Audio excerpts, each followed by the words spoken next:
থাকলে আমি মুসলমান হয়ে যাব। খাদিজা বলছে 3 নাম্বারটা বল তাড়াতাড়ি, আমার সহ্য হচ্ছে না। 3 নাম্বারটা বল কি? বলছে খাদিজা গো 3 নাম্বারটা আমি দেখলাম আমরা যখন রাস্তায় চলছিলাম ওই ফাঁকা ময়দানে এমন ভালো গোনা এত তাপমাত্রা ছিল, 50 ডিগ্রি তাপমাত্রা ছিল, কিন্তু এখন তো মেঘের আকাশে দেখলাম এখন তো মেঘ যে আমাদের মাথার উপরে চলতে চলতে যাচ্ছে, আমরা হাঁটছি এবং মেঘটাও হাঁটছে, আর যেখানে আমরা শুয়েছিলাম যেখানে আমরা একটু বিশ্রাম করছিলাম ওখানে এখন তো মেঘ যেন আমাদেরকে ছায়া করে আছে। তিনি খাদিজা আর বিলম্ব করলেন না। খাদিজা তখন কিন্তু বিধবা ছিলেন, স্বামী মারা গেছিলেন। খাদিজা দেখলেন যে হয় না ভাই একজন নবী হবে অবশ্যই। আমি এই কিতাবের সঙ্গে মিল করলাম, কিতাবটা বলছে নবী মুহাম্মদ মুস্তাফা সাল্লাল্লাহু আলাইহি ওয়াসাল্লাম এটাই হবে, আমার আর চিনতে বাকি রইল না। আল্লাহ পাকের নবী বাড়ি চলে গেলেন। খাদিজা বললেন ও নাফিসা, নাফিসা কি একজন ছিলেন? বললেন নাফিসা গো যাও আবু তালেবকে বলো মুহাম্মাদের বিয়ে দেবে কিনা, আমি তার কন্যা হয়ে আমি তাকে বিয়ে করব, আমি তাকে প্রস্তাব দিচ্ছি, আমি রাজি আছি। নাফিসা বলছে ভাই আবু তালেবকে বলছেন, আবু তালেব তো তোমার খাদিজাকে বিয়ে দেবে? বলছে হ্যাঁ, কাজ যখন শিখে নিয়েছে, ব্যবসা বাণিজ্য যখন করতে পারছে আর কোনো অসুবিধা নেই, আমি ঠিক বিয়ে ব্যবস্থা করব। বলে চলো তাহলে খাদিজার সঙ্গে বিয়ে দেবো। আল্লাহ নবী মুহাম্মদ সাল্লাল্লাহু আলাইহি ওয়াসাল্লাম তখন বিবাহ বয়স কত? 25 এবং খাদিজার বয়স কত? 40। এটা সম্ভব? আমাদের জন্য এত আছে বাজারে খুব কম, কিন্তু আল্লাহ পাকের নবী ওটাই দেখিয়েছিলেন যে হয় সম্ভব হতে হবে, অসম্ভবকে সম্ভব করতে হবে। আল্লাহ পাকের নবী সাল্লাল্লাহু আলাইহি ওয়াসাল্লাম কে নিয়ে চলেন আবু তালেব খাদিজাতুল কুবরা রাদিয়াল্লাহু কাছে গিয়ে খাদিজা মুহাম্মদ পাশাপাশি বসে আছেন। আবু তালেব বলছেন খাদিজা বলো বয়স 40, তোমার বয়স 25, বিয়ে তুমি সম্মত আছে কিনা? আবু তালেব দেখলেন যে আমার খাদিজা তো নিঃস্ব, আমার খাদিজা গরীব, এটা কিছু নেই, খাবার দাবার কিছু নেই, ব্যবসা বাণিজ্য সবে মাত্র শুরু করেছে, অতএব খাদিজার সঙ্গে বিয়ে দিলে হবে একটু ভালো। আল্লাহ পাকের নবী হাদিস শরীফে এসে কোন মেয়েকে বিয়ের কথা বললে যদি হাসে আর যদি কাঁদে একই ভাবতে হবে, হাসলেও জানতে হবে রাজি আছে, কাঁদলেও জানতে হবে রাজি আছে। তাই আল্লাহ পাকের নবী মুহাম্মদ সাল্লাল্লাহু আলাইহি ওয়াসাল্লাম তিনি একটু মুচকি হাসলেন। আবু তালেব বললেন ঠিক আছে খাদিজা গো তোমাকে পছন্দ হয়েছে, বিয়ে প্রস্তাব ঠিক আছে, নির্ধারণ করে দাও, কবে যাবে? অমুক দিন হয়ে গেল, কোনো খবর নেই, কিন্তু সাক্ষী গেল আবু তালেব বিয়ে পড়িয়ে দিলেন। বিয়ে করে দেওয়ার পর এবার কি হবে? খাদিজা তো উল্লাস, খাদিজা একেবারে মনে হচ্ছে আকাশের চাঁদ পেয়ে নিয়েছে, তাই তো আকাশের চাঁদই। খাদিজা বলছেন আজ থেকে আমার মতো খুশি আর কাউকে দেখাই না।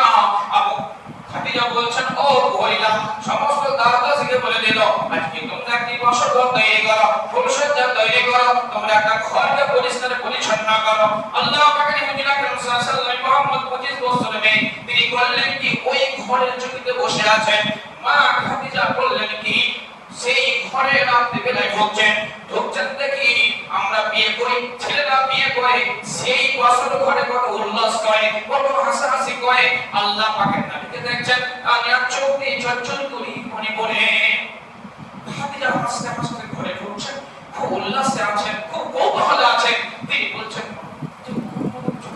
কি ব্যাপার, আমি কি ভুল করলাম নাকি? তিনি বলছেন মুহাম্মদ সাল্লাল্লাহু আলাইহি ওয়াসাল্লাম, তখন নবী বাপনি সাল্লাল্লাহু আলাইহি ওয়াসাল্লাম বলতে হয় মুহাম্মদ বললে, তাই বলছি আল্লাহ পাকের নবী কথা বলছেন খাদিজা তুমি আজকে চোখের পানি ফেলেছো, তুমি বয়স বেশি, আমি বড় বয়সে পৌঁছে গেছি তাই নাকি তুমি কাঁদছো, তোমার কি পছন্দ হয়নি? আল্লাহ পাকের নবী মুখ খুললেন ও খাদিজা আমাকে ভুল বুঝিও না, আমি তোমার বয়সের জন্য কাঁদি নাই, আমি তোমার চেহারার জন্য কাঁদি নাই, আমি তোমাকে দেখে কাঁদি নাই, আমি দুটো কারণে কাঁদছি গো। যদি আজ আমার আব্বা থাকতো, যদি তোমার মা থাকতো তোমাকে আমি দিয়ে দিতাম, এটা আমার মা এটা আমার আব্বা, তোমাকে কোলে করে নিয়ে যেত, তোমাকে কৌতূহল করতো, তোমাকে খুশি করতো। আমি তোমাকে আজকে মা দেখাতে পারলাম না, আব্বা দেখাতে পারলাম না, কারণ দুইটো।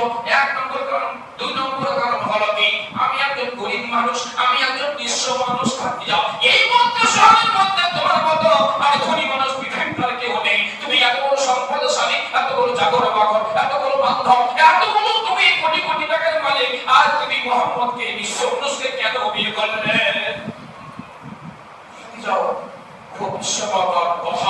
যে সত্যি তো তিনি আল্লাহ পাকের নবীকে বলছেন, মোহাম্মদ আমি সব বুঝতে পেরে গেছি, আমি আজ থেকে যদি তোমাকে সব দান করে দিই, আজ থেকে আমার যত সেই সম্পদ আছে, যত ধনী যতগুলো আমার জিনিসপত্র আছে, আমি তোমাকে হিবা করে দিলাম, আমি তোমাকে সব দিয়ে দিলাম, আমি আমার জীবন, আমি আমার সমস্ত তোমাকে দিয়ে দিলাম, তুমি যেভাবে চালাবে আমি সেভাবে চলবো, আমি আর খাদিজা নেই, আজকে আমি নিঃস্ব, আমি আজকে নিঃস্ব, আমি আজকে হতভাগিনী, আমি আজকে সব শেষ করে দিলাম, তোমাকে সব দিয়ে দিলাম, তুমি সবচেয়ে মক্কার মধ্যে সবচেয়ে বড় ধনী ব্যক্তি। আল্লাহ পাক তাই বলেছেন, খাদিজা তুমি কতটা হিসাব করে বলছো, তুমি একটু খুব ভালোভাবে বুঝছো তো, কিন্তু আমার ব্যবহারটা অন্যরকম। কি আমি কিন্তু কোনো জমি, কোনো সম্পদ, কোনো টাকা পয়সা নিজের কাছে রাখি না, আমি সবকে দান করে দিই, ফকির মিসকিনকে দিয়ে দিই, ইয়াতীমকে দিয়ে দিই, আমি গরিবকে দিয়ে দিই, আমি সমস্ত মুসলমানদেরকে মুসলিমকে দান করে দিই। তুমি তো সহ্য করতে পারবে তো? বলছেন শুনুন, আপনি হচ্ছেন আমার স্বামী, আপনি আজ থেকে আমার স্বামী, আপনাকে সমস্ত জিনিস দিয়ে দিয়েছি, শুধু এটুকুই আপনার কাছে আমার দাবি যে আমার জীবনটা আপনাকে দিয়েছি, শুধু আমার শরীরটা আপনাকে দিয়েছি, আমাকে বাদ দিয়ে আপনি সমস্ত বিলিয়ে দেন, আমার একটু পরিমাণ কোনো টেনশন থাকবে না। আল্লাহ পাকের নবী এবার স্বস্তি হলেন। আল্লাহ পাকের হুজুর আকরাম সাল্লাল্লাহু আলাইহি ওয়াসাল্লাম তিনি বললেন, খাদিজা ঠিক আছে, আমি তোমার কথা মেনে নিলাম। আল্লাহ পাকের নবী তিনি এক ইঞ্চিও কোনো জিনিস রাখেন। খাদিজা এমন কথা বললেন, খাদিজা বলছেন, ইয়া রাসূলুল্লাহ, হে মুহাম্মদ সাল্লাল্লাহু আলাইহি ওয়াসাল্লাম, আমার যে একটা খুব প্রিয় খাদেম আছে, একজন প্রিয় খুব দাসী আছে, সেটাও আপনাকে দান করে দিই। আল্লাহ পাকের হুজুর আকরাম সাল্লাল্লাহু আলাইহি ওয়াসাল্লাম বলেন, আল্লাহ বলছেন, ওয়া ইউতিকা রাব্বুকা ফাতারজা আলাম ইয়াজিদিকা ইয়াতীমান ফাওয়া ওয়া আওয়ালাকা জান্নান ফাদা ওয়া লাকা আইলান ফাগরা। হে নবী, তুমি নিঃস্ব ছিলা, তুমি গরীব ছিলা, মিসকিন ছিলা, ফকির ছিলা, আজ তোমাকে আমি কোথায় ধনত্বশালী, তোমাকে আমি বড় একটা বড় ধনী ব্যক্তি বানিয়ে দিয়েছি। আমি আল্লাহ পাক ওকে আলাম ইয়াজিদিকা ইয়াতীমান ফাওয়া ওয়া লাকা জান্নান ফাদা ওয়া লাকা আইলান ফাগরা আম্মাল ইয়াতীমা ফালা তাকহা ওয়া আম্মাস সাইলা ফালা তানহা। তুমি খবরদার ইয়াতীমকে জোরে কথা বলবে না, খবরদার তুমি ইয়াতীমদেরকে জোরে কথা বলবে না, ইয়াতীমকে ধাক্কা দিবে না। আল্লাহ পাক নবী মুহাম্মদ সাল্লাল্লাহু আলাইহি ওয়াসাল্লামকে সতর্ক করে দিচ্ছেন যে তুমি যেমন ইয়াতীম ছিলা, তোমার পাশে কোনো ইয়াতীম আসলে পরে তুমি তাকে খুব সম্মান ভালো করে ভালোবেসে তাকে বিদায় দিবা। ওয়া আম্মাস সাইলা ফালা তানহা, তোমার কাছে কোনো সওয়াল ব্যক্তি আসবে, তোমার কাছে কোনো চাওয়ালা ব্যক্তি আসবে, তাকে প্রাপ্ত হতে দূর করে তাড়িয়ে দেবে না, তোমার কাছে না থাকলে মরম কথা দিয়ে বিদায় দিবে। তোমার কাছে কোনো জিনিস চাইতে এলে, তোমার কাছে ভালো হাদিস শুনতে এলে, তোমার কাছে কোনো কথা জানতে আসলে, কোনো সওয়াল সুযোগ চাহার অনেক রকম ব্যাপার আছে। কোনো মানুষ চাইতে আসে কথা, কোনো মানুষ চাইতে আসে হাদিস, পুলিশ একটা হাদিস শুনন্ত এমন ব্যাপার কি করবো, এটা একটা চাহা, মানুষ টাকা চাহা, খাবার চাহা, হাদিস শোনা, যেগুলোই তোমার কাছে চাইতে আসবে, তুমি অবশ্যই তাদেরকে সুসম্মানের সহিত দেবে। আল্লাহ পাক হুজুর সাল্লাম লাস্ট একটা হাদিস আপনাদের সামনে বলেছি, এই হাদিসটা খুব মারাত্মক হাদিস। আল্লাহ পাক হুজুর আকরাম সাল্লাল্লাহু আলাইহি ওয়াসাল্লাম বলছেন, আল্লাহ পাকের নিবাস এই প্রথম জীবনে আপনাদের সামনে তুলে ধরলাম যে আল্লাহ পাকের নবী কেউ আল্লাহ পাক বলছেন যে খবরদার তুমি আমার নিয়ামত সম্পর্কে বেশি বেশি শোনাও, আমার নিয়ামতগুলো বেশি বেশি মানুষের সামনে প্রকাশ করো। ও আম্মা বেনিয়ামত রব্বিকা ফাহাদ্দিস, আমার নিয়ামতগুলো বেশি বেশি করে মানুষের সামনে প্রকাশ করে তুমি। আল্লাহ পাকের নবী হুজুর আকরাম সাল্লাল্লাহু আলাইহি ওয়াসাল্লাম বলেন, ওয়া ইবনে মাসউদ রাদিয়াল্লাহু তাআলা قال নবী সাল্লাল্লাহু আলাইহি ওয়াসাল্লাম ওয়ালা লা তাজুলু কাদাম ইয়াউমাল কিয়ামা। আল্লাহ পাক বলেন, শোনো, নবী বলেন, হে পৃথিবীর মানুষ, তুমি কি জানো কিয়ামতের ময়দানে তোমাকে এক কদমও আগাতে দেবে না আল্লাহ, এক কদম আল্লাহ আগাতে দেবে না। কি বললেন? মিন ইনদি রাব্বিহি হাত্তা ইউসআল আন খামসি, তোমাদেরকে পাঁচটা প্রশ্ন করবে আল্লাহ, পাঁচটা প্রশ্ন করবে। হাদিস শরীফে আছে, কবরে যত কঠিন তার চাইতে কঠিন কিয়ামত, তার চাইতে কঠিন জাহান্নাম, বলা হয়েছে হাসর, তার চাইতে বেশি জাহান্নাম। ওতে বলা হয়েছে আপনার কবরে তো তিনটা প্রশ্ন করবে, মান নবিয়ুকা মান দীনুকা, হ্যাঁ, মান রব্বুকা। আর কিয়ামতে আল্লাহ পাক বলেন যে তোমাকে পাঁচটা প্রশ্ন করা হবে, ইনদি রাব্বিহি হাত্তা ইউসআল আন খামসি, তোমাদেরকে পাঁচটা প্রশ্ন করা হবে। পাঁচটা প্রশ্ন কি গো? পাঁচটা প্রশ্ন না জবাব দিতে পারলে কিয়ামতে এক ইঞ্চিও না কাটাবা বলছে তার কদম আগে বের হবে না। পাঁচটা প্রশ্নের মধ্যে উমরিহি ফীমা আফনাও, ওগো তুমি জীবনে কি করেছো? তোমার জীবনে বড় উমরিহি, তোমার মানে বয়স, তোমার গোটা বয়সে সাবালক থেকে নিয়ে কিয়ামত পর্যন্ত কবরে যাওয়া পর্যন্ত তোমার যেদিন থেকে কথা বললো সাবালকের পা দেবে, সেদিন থেকে তোমার কবর জানো, সেদিন থেকে তোমার সমস্ত সবকিছু জীর্ণ হয়ে গেল, তুমি একদিন সাবালক ছেলে, সেই দিন থেকে তুমি কবরে যাওয়া পর্যন্ত কি কি করেছো একটু হিসাব করে দিয়ে যাও। ওয়া উমরিহি ফীমা আফনাও, তোমার জীবনে কি করেছো সমস্ত হিসাব কিয়ামতের দিন আল্লাহ পাক না দিয়ে ছাড়বে না। এক নম্বর। দুই নম্বর কি?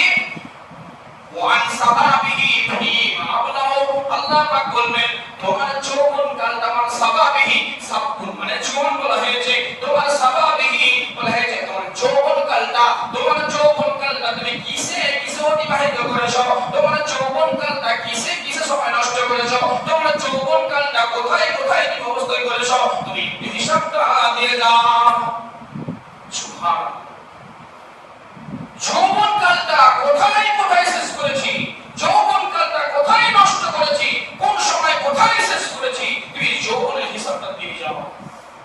আল্লাহ পাক বলবেন ওয়া মালিহি বিমা আইনাক তাসাবু ওয়া ফীমান তাকু, আল্লাহ পাক বলবেন ওয়া মালিহি বিমা, আল্লাহ বলেন তুমি আইনাক তাসাবু, তুমি যে সম্পদ তৈরি করেছিলে, মাল তৈরি করেছিলে, টাকা ইনকাম করেছিলে, জমি জমা করেছিলে, সম্পদ তুমি জমা করেছিলে, আইনা নাকতাসাবাহু কিসে উপার্জন করেছিলে, কোন উপার্জনে তুমি জমিয়েছিলে, কি কি ইনকাম করেছিলে, কোন কোন কাজে ইনকাম করেছিলে, ইনকামের পথটা কি ছিল, ইনকামের পথটা কোথায় ছিল, তুমি মা আইনা নাকতাসাবাহু কিসে কিসে ইনকাম করেছো হিসাবটা দিয়ে দাও। ও ফীমান তাকাহু, বলছেন ইনকাম তো করো, তো খরচ কিসে করলাম? ফীমান তাকাহু নাফকাতুন মানে খরচ করা, তুমি কিসে কিসে খরচ করেছো, কোন কোন খাতে খরচ করেছো, বাড়িতে খরচ করেছো, ছেলের পিছে খরচ করেছো, স্ত্রীর পিছে খরচ করেছো কত, মায়ের পিছে কত খরচ করেছো, পিতার পিছে কত খরচ করেছো, মসজিদ মাদ্রাসায় কত খরচ করেছো, ইয়াকি মিসকিন কত খরচ করেছো, সমস্ত তার নশে দিন হিসাব আল্লাহ বলবে না। মা জাফি মাআমিলা ফীমা আলিমা, আল্লাহ বলবেন তোমাকে যে জ্ঞান দেওয়া হয়েছিল, হাদিস কোন দেওয়া হয়েছিল, এমবিবিএস পাস করেছিলে, বিএ পাস করেছিলে, অনেক বড় বড় পিএসসি পাস করেছিলে, তোমাকে যে জ্ঞানটুকু দেওয়া হয়েছিল সেই জ্ঞানটুকু অনুযায়ী তুমি কি আমল আমল করেছো বলো? এখন ইনকাম করছে শুধু খাওয়া, বিএসসি পাস করেছি খাওয়ার লেগে, আর আলেম মুলমিরা পাস করেছি খাওয়ার লেগে, আমল করতে হবে নয়। আল্লাহ কি বললেন? মা জাহাবেলা ফীমা আলিমা, তোমাকে যে জ্ঞান দেওয়া হয়েছিল সেই জ্ঞান অনুযায়ী তুমি কি কি কাজ করেছো, সেই জ্ঞানটা কোথায় লাগিয়েছো, কিসে খরচ করেছো। আল্লাহ পাক বলেন তোমার জীবনের সমস্ত ডিটেইলস দিতে হবে। আল্লাহ পাক নাই বলেন আমি আমার যৌবন কালটা কিসে কিসে করেছি আমার আল্লাহ ছাড়বে না। তাহলে আমার যৌবনটা কিসে 25 বছর বয়সে আল্লাহ পাক নবী বলেন যে হাদিসের মধ্যে তিনটে গুণ ছিল, কয়েকটা গুণ ছিল। এখন ধরলেন 25 বছরের ছেলে যদি গাড়ির পেছনে 18 বছর মেয়ে থাকে গাড়ি ঠিক চলবে, যদি ওর রাস্তায় একজন চলে যায় তো পেছন থেকে বলবে ওরা বলবে কেমন গাড়ি চালাচ্ছো তুমি, তোমার পেছন থেকে গাড়ি চলে গেছে, গাড়িটা ব্রেকটা লাগাও না, তুমি কি এরকম হচ্ছে ফুপা ফুপা ফুপা।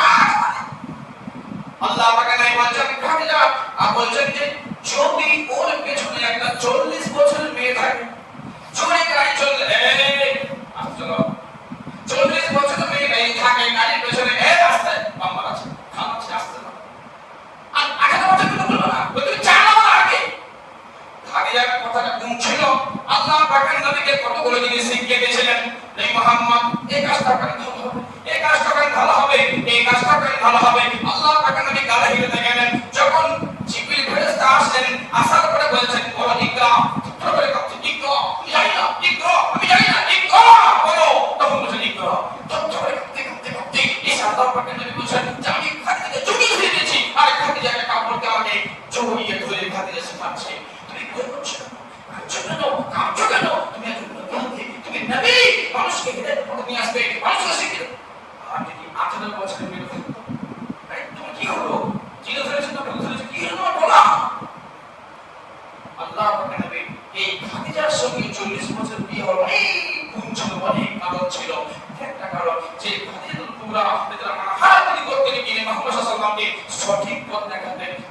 পথ দেখাতেন, সহজ পথ দেখাতেন। আল্লাহ পাক বলছেন কি, তোমাকে আমি সিধে পথ দেখার জন্য রাস্তা দেখিয়ে দিয়েছি নবী। তুমি খুব একেবারে বিশাল পথ হারা একদিন নিঃস্ব গরিব ছিলে, তুমি সব পেয়ে নিয়েছো, তুমি নিঃস্ব থেকে একেবারে গরিমত হয়েছো, তুমি দিশাহারা থেকে পথ পেয়ে নিয়েছো, তুমি সমস্ত রাস্তাকে দেখিয়ে দিয়েছি। এইভাবেই তোমাকে আমি বুঝিয়েছি। ইসলাম খুব সাবধান। আমরা পৃথিবীতে চলছি একবারে প্রথম দিক নেয় যে আমরা এদিক ওদিক তাকাই, এদিক ওদিক দেখি না। খুব সাবধান। আমরা কিন্তু এদিক ওদিক খুব ইনকাম করি, এদিক ওদিক ছোটাছুটি করি, আমরা আল্লাহর প্রতি ভরসা করি না। আরো খাবো, আরো খাবো, আরো খাবো। আরে কবরে না যাওয়া বলে সবাই কবরে না যাবে বলবে না। তবে আল্লাহ প্রথমেই বলছেন তোমার যেটুকু ইনকাম সেটুকুই তুমি সন্তুষ্টি হও, সেটুকুই তুমি সন্তুষ্ট থাকো আল্লাহর কাছে। আল্লাহ যেন আমাদেরকে এইভাবে আমিন। আল্লাহ আমাদেরকে পবিত্র এবং খরচ করা ইনকামের পথ হালাল যেন হয়।